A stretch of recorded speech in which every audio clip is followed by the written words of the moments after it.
Okay, we're given some data here on highway mileage, miles per gallon.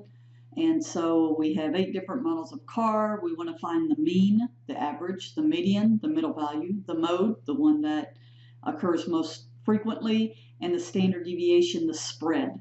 So I come over here and I type 19, 23, 25, 28, 29, 32, 35, 35. And get rid of all this other junk. I guess I could just highlight it and make it faster. All right, so notice over here the mean, the average, right there, 28.25. Around the 2 decimal places as needed. Don't forget to read that. The median, 28.5. And the mode, kind of weird that they didn't put the mode in here. So I would add it, definitely, mode. And nobody cares. And do equal, M-O-D-E. There is a mode function.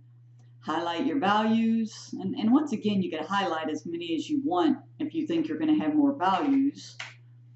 And I get 35, so I can see that's the one that's repeated. I'm not done yet. 35. And then the sample standard deviation, so round to 2 decimal places, 5.73. 5.73. So I found it a little strange that they didn't put the mode in here, because that's kind of the mean, median, the mode, which you'll find a lot.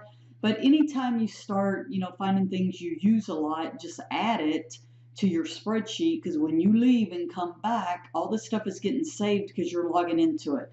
So that should help with a whole bunch of these problems of finding the X bar, that's the average, okay, the sample mean. So you should be able to get through a lot of these very quickly with these